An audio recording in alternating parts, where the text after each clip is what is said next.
Welcome to સરળ પાઠશાલા। તો આજે છે 2 એપ્રિલ, તો 2 એપ્રિલને લગતા મહત્વપૂર્ણ કરંટ અફેર્સની આજના સેશનમાં ચર્ચા કરીશું। તો પહેલો સવાલ લઈશું, અદાણી ગ્રુપે વિશ્વના સૌથી મોટા સિંગલ સાઇટ કોપર મેન્યુફેક્ચરિંગ પ્લાન્ટનું ઉદ્ઘાટન ક્યાં કર્યું? તો ભાઈ ક્યાં કર્યું છે? ગુજરાત ખાતે।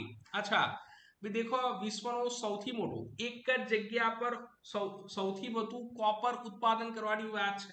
ઓકે, સાથે સાથે વર્તમાનમાં જે આના અલગ અલગ ટાર્ગેટ છે, જે અદાણી ગ્રુપના અલગ અલગ ટાર્ગેટ છે એના વિશે જો ચર્ચા કરીએ તો જેમ કે આમનું એક ટાર્ગેટ છે કે ફાઇનાન્શિયલ યર 2029 સુધીમાં જે કોપર ઉત્પાદનની ક્ષમતા છે પ્રતિ વર્ષ કેટલી કરવાની છે?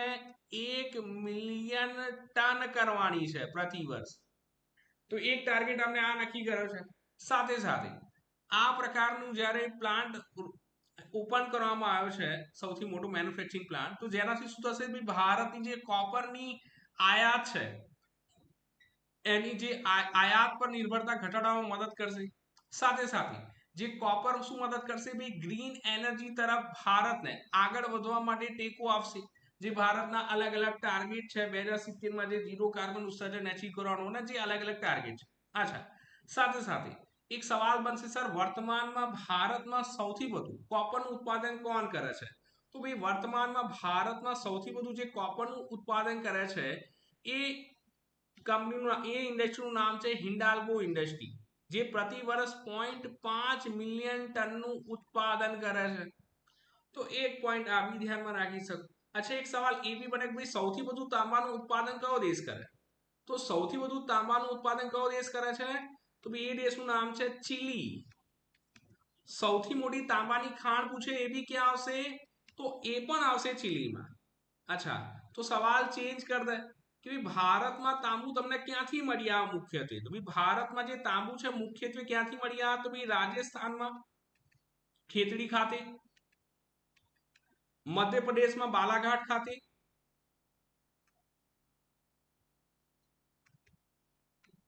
અને ઝારખંડના સિંહભૂમ ખાતે। તો ભાઈ આ 3 જગ્યાથી તમને તાંબુ મળી આવે, તો આ તમે ધ્યાનમાં રાખી શકો। અચ્છા, હવે જો તાંબાની વાત કરીએ તો આ જે તાંબુ છે, ઠીક છે ને, જે ફોસિલ ફ્યુલની જે નિર્ભરતા છે તો એમાં બી ઘટાડો કરશે। તો જો ભારતમાં તાંબાનું ઉત્પાદન વધી રહ્યું છે તો ભાઈ ગ્રીન એનર્જી તરફ, જેમ કે ઇલેક્ટ્રિક વાહન છે, સૌર ઉર્જા છે, પવન ઉર્જા છે, બેટરી જેવા સ્વચ્છ ઉર્જા સ્ત્રોત તરફ સંક્રમણ કરવા માટે મદદ કરવા માટે જે અલગ અલગ ટેકનિકો ડેવલપ કરી હોય એમાં તાંબુ જરૂરી છે। જો વર્તમાનમાં ભારતમાં જે માથાદીઠ તાંબાનો વપરાશ દેખીએ તો માત્ર 0.6 કિલોગ્રામ છે, જે વિશ્વનું એવરેજ 3.2 કિલોગ્રામ કરતા ઘણો ઓછો છે। તો આ તમે દેખી શકો છો। સાથે સાથે મળવાની જ વાત છે, તાંબાની વાત કરી છે, એક સવાલ આ બી બની જાય તમારી એક્ઝામમાં કે ભાઈ સવાલ એ છે કે ભાઈ ભારતમાં લિથિયમ આયનનો સૌથી મોટો, માને કે ભારતમાં લિથિયમ આયનનો ભંડાર ક્યાંથી મળી આવ્યો? તો વર્તમાન લિથિયમનો ભંડાર, તો ભાઈ જે લિથિયમનો ભંડાર છે ક્યાંથી મળી આવ્યો? તો જમ્મુ કાશ્મીરમાં। અચ્છા, લિથિયમની વાત કે ભાઈ સૌથી હલકી ધાતુ છે કોણ? લિથિયમ। ઓકે, તો સર આ વેનેડિયમના ભંડાર ક્યાંથી મળ્યા હતા?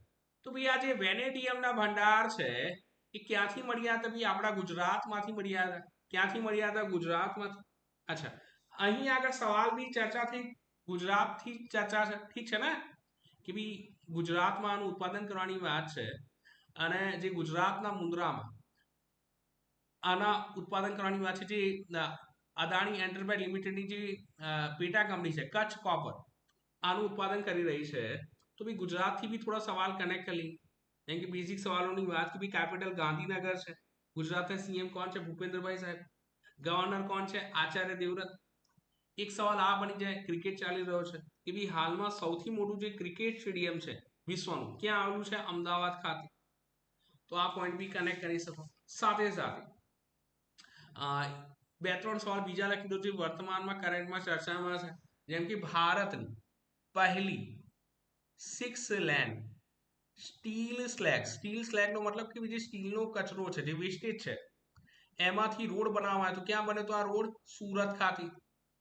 ત્યાર પછી એક સવાલ આ બની જાય, દેશનું પહેલું બુલેટ ટ્રેન સ્ટેશન ક્યાં બન્યું? તો ભાઈ બુલેટ ટ્રેન સ્ટેશન પૂછે તો તમે લખશો અમદાવાદ ખાતે। યુનેસ્કોની અમૃત સાંસ્કૃતિક વિરાસત સૂચિમાં કોને સામેલ કરવામાં આવ્યા? ગરબા। ત્યાર પછી ગુજરાતથી જો વાત કરીએ, સોલર નીતિ લાગુ કરનારું દેશનું પહેલું રાજ્ય ગુજરાત છે. સેમિકન્ડક્ટર નીતિ લાગુ કરનારું દેશનું પહેલું રાજ્ય ગુજરાત છે. ઇલેક્ટ્રોનિક પોલિસી લાગુ કરનારું દેશનું પહેલું રાજ્ય એમાં પણ ગુજરાત છે. ઠીક છે ને. ભારતનું પહેલું ઇલેક્ટ્રિક શહેર પૂછે તો ભાઈ ભારતનું પહેલું ઇલેક્ટ્રિક શહેર પૂછે તો તમે લખશો એકતાનગર. ઠીક છે ને. એક હોમવર્ક સવાલ લખી લો, ભારતનું પહેલું એઆઈ શહેર પૂછે તો કયું લખશો? કોને એઆઈ શહેર બનાવવાની વાત છે કમેન્ટ બોક્સમાં જરૂર લખો. આગળ વાત કરીએ. મેક ઇન ઇન્ડિયા પહેલ હેઠળ ગુરુગ્રામમાં તાજેતરમાં કોણે એરોસ્પેસ સર્વિસીસ ઇન્ડિયા શરૂ કરી છે? બી આ કોણે કામ કર્યું છે? બી આ કામ છે ઇઝરાયલ. તો અહીં આગળ ભારત અને ઇઝરાયલ ભેગા થઈને કંઈક બનાવી રહ્યા છે. પ્રભુ શું બનાવી રહ્યા છે?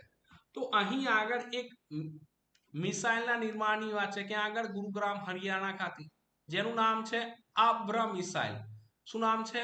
અભ્ર મિસાઇલ. તો ભાઈ આ અભ્ર મિસાઇલ એક medium range surface two air missile છે. શું છે? એક medium range surface two air missile છે. અચ્છા સર, ઇઝરાયલની વાત છે તો ભાઈ ઇઝરાયલની જે એર ડિફેન્સ સિસ્ટમ છે એ ખૂબ જ ચર્ચામાં રહે છે. તો આ ઇઝરાયલની એર ડિફેન્સ સિસ્ટમનું નામ શું છે? તો ભાઈ જે ઇઝરાયલની એર ડિફેન્સ સિસ્ટમના નામની વાત કરીએ તો એનું નામ છે આયરન ડોમ. અચ્છા, તો અમેરિકા પાસે બી કોઈ છે? હા છે. તો જો અમેરિકાની પૂછે તો શું લખશું? અમેરિકાની જે એર ડિફેન્સ સિસ્ટમ છે એનું નામ છે થાર. શું નામ છે? થાર, નોટ થાર. ઠીક છે ને. રશિયાની એર ડિફેન્સ સિસ્ટમની વાત કરીએ તો રશિયાની એર ડિફેન્સ સિસ્ટમનું નામ છે S-400. અચ્છા સર, ભારત પાસે છે? ભારત પાસે એક નહીં બે છે. અચ્છા સર, અમને નહીં ખ્યાલ. તો ભારત પાસે બે કઈ કઈ છે? એક તો સમાર છે અને સેકન્ડ વસારો. તો આ બી તમે ધ્યાનમાં રાખી શકો. અચ્છા, ઇઝરાયલ ચર્ચામાં હતું ને ભારત બી ચર્ચામાં હતું. ઇઝરાયલમાંથી ફસાયેલા ભારતીયોને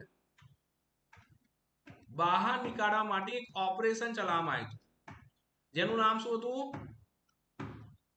ઓપરેશન અજય. શું નામ હતું? ઓપરેશન અજય. તો આ પણ પોઈન્ટ કનેક્ટ કરી શકો છો. ઠીક છે સર? ઠીક છે ને? હા ઠીક છે. હવે દેખો, ઇઝરાયલની વાત કરીએ તો ભાઈ ઇઝરાયલ વિશે બી થોડા પોઈન્ટ કનેક્ટ કરી લઈએ. જેમ કે ઇઝરાયલની સંસદનું નામ શું છે? ઇઝરાયલની સંસદ. તો ભાઈ ઇઝરાયલની સંસદનું નામ છે નીસેટ. શું નામ છે? નીસેટ. Capital Jerusalem. શું છે? જેરુસલેમ. કરન્સી પૂછે તો કરન્સી છે new shekel. New shekel currency છે. પીએમ કોણ છે? બેન્જામિન નેતન્યાહુ સાહેબ. તો આ બી તમે ધ્યાનમાં રાખી શકો. અચ્છા, ઇઝરાયલ દ્વારા ખુફિયા માહિતી એકત્ર કરવા માટે એક વિમાન લોન્ચ કરવામાં આવ્યું. વિમાનનું નામ શું હતું? ઓરોન. ખુફિયા માહિતી એકત્ર કરવા માટે. તો ભાઈ આટલા પોઈન્ટ કનેક્ટ કરી શકો જ્યારે કોની વાત કરો? ઇઝરાયલની. ચલો આગળ વાત કરીએ. વર્તમાનમાં 900 વર્ષ જૂનો ચાલુક્ય શિલાલેખ ક્યાંથી મળી આવ્યો? તો ભાઈ આ ક્યાંથી મળી આવ્યો છે? તેલંગાણા ખાતેથી. ચાલુક્ય વંશ 6ઠ્ઠી થી 12મી સદી દરમિયાન દક્ષિણ અને મધ્ય ભારતમાં શાસન કર્યું છે. હવે જો ચાલુક્ય વંશની વાત કરીએ તો આ જે 6ઠ્ઠી થી 12મી સદી દરમિયાન ત્રણ સંબંધિત પરંતુ અલગ અલગ રાજવંશે શાસન કર્યું હતું. એક તો કલ્યાણીનો ચાલુક્ય વંશ, વાતાપીનો ચાલુક્ય વંશ અને વેંગીનો ચાલુક્ય વંશ. તો વર્તમાનમાં જે શિલાલેખ મળી આવ્યો છે એ કોનો છે? કલ્યાણીના ચાલુક્ય વંશનો. હવે શિલાલેખનો મતલબ શું થાય? પથ્થર પર કંઈક લખેલ વસ્તુ, જેને આપણે શું કહીએ? પથ્થર પર કંઈક લખવામાં આવેલી જે વસ્તુ, જેને શું કહીશું? શિલાલેખ. તો ક્યાંથી મળ્યો છે? તો તેલંગાણાના મહેબૂબનગર જિલ્લામાં. આમાં કંઈ લખવામાં આવ્યું છે? હા, આમાં એક તારીખ છે જેમાં લખવામાં આવ્યું છે 8 જૂન 1134. સાથે સાથે આમાં તૈલબ તૃતીય શાસકના સીમા શુલ્ક લગાવેલા છે. કોના? તૈલબ તૃતીય શાસકના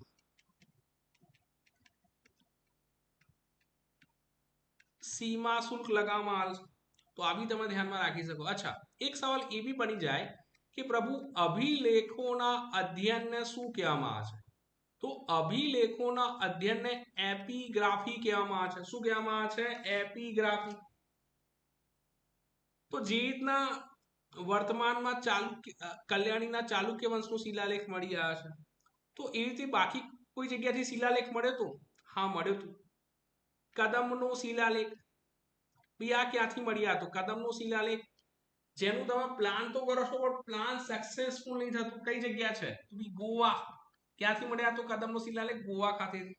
અચ્છા, સાથે સાથે એક સવાલ આ કનેક્ટ કરો, કદાચ ક્યાંક બની જાય. હડપ્પા સંસ્કૃતિનું સૌથી મોટું સંગ્રહાલય ક્યાં બની રહ્યું છે? તો યાદ રાખજો, હરિયાણા ખાતે બની રહ્યું છે. હડપ્પા સંસ્કૃતિનું સૌથી મોટું સંગ્રહાલય. અહીં વાત તેલંગાણાની છે, તો બી તેલંગાણા વિશે બી થોડા ફેક્ટ્સ કનેક્ટ કરી લો. બી તેલંગાણાનું કેપિટલ શું છે? હૈદરાબાદ. એક સવાલ પૂછે ભાઈ હૈદરાબાદ કઈ નદીના કિનારે છે? તો ભાઈ હૈદરાબાદ છે મૂસી નદીના કિનારે. ગવર્નર કોણ બન્યા હતા વર્તમાનમાં તેલંગાણાના? તો ભાઈ સીપી રાધાકૃષ્ણન, જેમની પાસે જેઓ ઝારખંડના બી ગવર્નર છે. તો આ તમે ધ્યાનમાં રાખી શકો. ભાઈ હમણાં મુખ્યમંત્રી કોણ છે તેલંગાણાના? તો વર્તમાનમાં ચેન્જ થયેલા રેવંત રેડ્ડી સાહેબ. કોણ? રેવંત રેડ્ડી સાહેબ. તો આટલા પોઈન્ટ કનેક્ટ કરી શકો. ચલો આગળ વાત. અદાણી પોર્ટ્સે કયા રાજ્યના ગોપાલપુર પોર્ટને 3350 કરોડમાં હસ્તગત કર્યું? તો ઓડિશાની વાત છે. તો ભાઈ ઓડિશાના ગોપાલપુર પોર્ટને 3350 કરોડમાં અધિગ્રહણ કર્યું. હવે અદાણી સાહેબની વાત કરી તો અદાણી સાહેબ સાથેના હસ્તગત પોર્ટ્સની વાત કરી. બી કયા કયા પોર્ટ્સ છે જે અદાણી સાહેબના હસ્તગત છે? તો જેમાં સૌથી ફેમસ યાદ કરશો મુદ્રા પોર્ટ, જેની વિઝિટ કરી હશે જો એન્જિનિયર હશો, રાઈટ? કરી હોય તો જરૂર કમેન્ટ કરજો. ત્યારબાદ છે હરફા પોર્ટ. હરફા પોર્ટ બી અદાણી સાહેબ હસ્તગત છે. ક્યાં છે? ઇઝરાયલમાં છે. ત્યાર પછી એક પોર્ટ છે હઝીરા પોર્ટ. હઝીરા પોર્ટની વાત की ક્યાં છે? ગુજરાત. ત્યાર પછી એક પોર્ટ છે ધામરા પોર્ટ. ભઈ આ ધામરા પોર્ટ ક્યાં છે? તો આ છે ઓડિશા. તો આ બી ધ્યાનમાં રાખી છે, ઠીક છે. ત્યાર પછી જે બીજા ચર્ચિત પોર્ટની વાત કરીએ જે ચર્ચામાં રહેતા હોય છે, તો તેમાં એક પોર્ટ છે ચાબહાર પોર્ટ. હવે જે ચાબહાર પોર્ટ છે એ ક્યાં છે? ઈરાનમાં છે. જેનું નિર્માણ કોને કર્યું છે? ભારતે નિર્માણ કર્યું છે. કોનું? ચાબહાર પોર્ટનું. અચ્છા, ત્યાર પછી એક પોર્ટ છે ગ્વાદર પોર્ટ. બી આ ગ્વાદર પોર્ટ ક્યાં છે? પાકિસ્તાન. જેનું નિર્માણ કોને કર્યું? બી ચાઇના દ્વારા નિર્માણ કરવામાં આવ્યું છે. આ પણ એક ચર્ચિત પોર્ટ છે. એક પોર્ટ છે દુક્કમ પોર્ટ. બી આ દુક્કમ પોર્ટ ક્યાં આવ્યું છે? દુક્કમ પોર્ટ આવ્યું છે ઓમાનમાં. જેનું નિર્માણ કોને કર્યું? ભારત દ્વારા. કંડલા પોર્ટ તમને ખ્યાલ છે ક્યાં છે? ગુજરાતમાં છે. જેનું નામ ચેન્જ કરવામાં આવ્યું. ખ્યાલ છે શું નામ ચેન્જ કરવામાં આવ્યું? યાદ કરો, પંડિત દીનદયાલ ઉપાધ્યાય પોર્ટ. તો આ તમે ધ્યાનમાં રાખી શકો. આગળ વાત.